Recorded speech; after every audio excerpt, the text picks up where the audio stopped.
Corak kehidupan masyarakat pada zaman praaksara. Perkembangan kehidupan. Kondisi fisik dan iklim alam yang tidak stabil serta silih berganti telah dihadapi oleh manusia purba,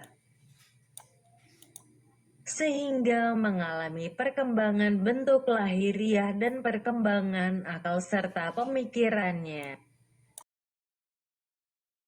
Alam menjadi penopang hidup utama karena manusia masih sangat bergantung pada alam, baik secara flora maupun faunanya. Pada saat makanan, tumbuhan dan binatang yang disediakan alam itu berlimpah, maka tingkat kehidupan manusia pada waktu itu cukup berburu dan mengumpulkan makanan. Tetapi ketika bahan makanan mulai menipis dan tidak ada lagi, timbullah kemampuan manusia untuk mengolahnya. Perubahan yang terjadi pada alam ini akan berpengaruh kepada kehidupan manusia. Mereka tidak lagi hidup berpindah-pindah, nomaden, tetapi mulai pada kehidupan yang menetap. Berikut ini tahapan kehidupan manusia pada masa praaksara di Indonesia. Mencermati hasil penelitian baik yang berwujud fosil maupun artefak lainnya, diperkirakan manusia zaman praaksara mula-mula hidup dengan cara berburu dan meramu. Mereka hanya mengumpulkan dan menyeleksi makanan karena belum dapat mengusahakan jenis tanaman untuk dijadikan bahan makanan.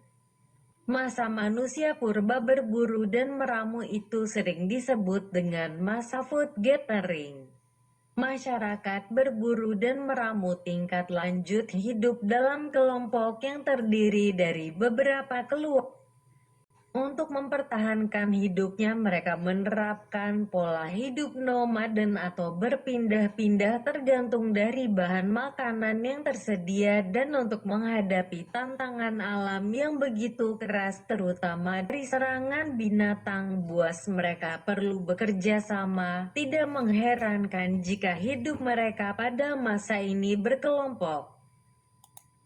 Perubahan kehidupan dari berburu dan meramu ke berburu meramu tingkat lanjut ditandai dengan manusia purba tidak lagi mengumpulkan makanan tetapi mencoba memproduksi makanan dengan menanam. Mereka memperoleh pengetahuan bercocok tanam ini belajar dari alam.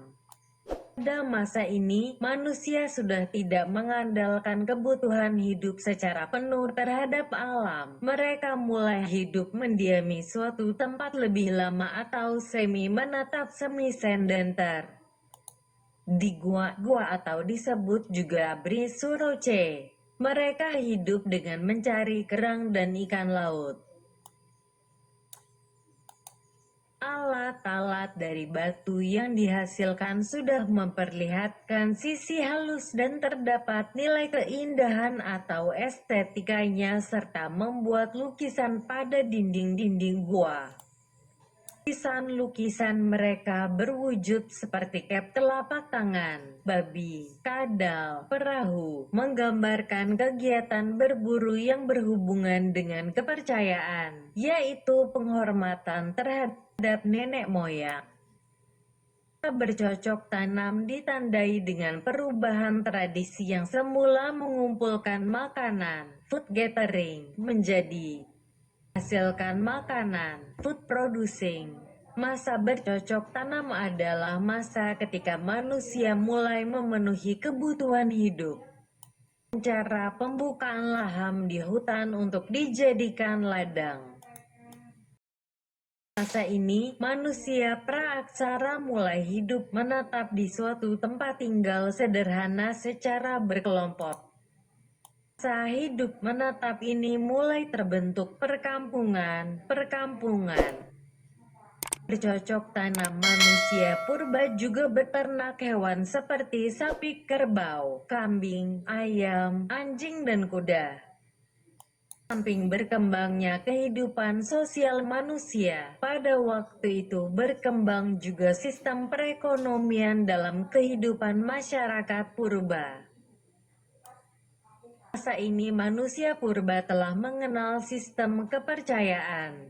Sistem kepercayaan manusia purba pada saat itu dibagi menjadi dua, yaitu kepercayaan animisme dan kepercayaan dinamisme. Sedangkan jenis manusia purba yang hidup pada masa ini adalah Homo sapiens yang berasal dari rumpun Melayu. Masa perundagian ini, manusia Indonesia telah banyak menciptakan hasil-hasil kebudayaan, terutama alat-alat yang logam. Masa perundagian dibagi ke dalam 3 zaman, yaitu zaman tembaga, zaman perunggu, dan zaman besi. Logam di Indonesia tidak mengenal zaman tembaga, namun hanya zaman perunggu dan besi. Hal ini dibuktikan dengan tidak ditemukannya artefak yang terbuat dari tembaga. Dimulainya zaman perunggu ditandai dengan penemuan baru berupa teknik peleburan, percampuran, penempahan, dan pencetakan jenis-jenis logam. Kaitannya dalam pembuatan alat dari bahan logam, saat itu telah dikenal teknik atau cara yang dikenal dengan teknik cetakan setangkap bivalvi dan teknik cetakan lilin acire perdu.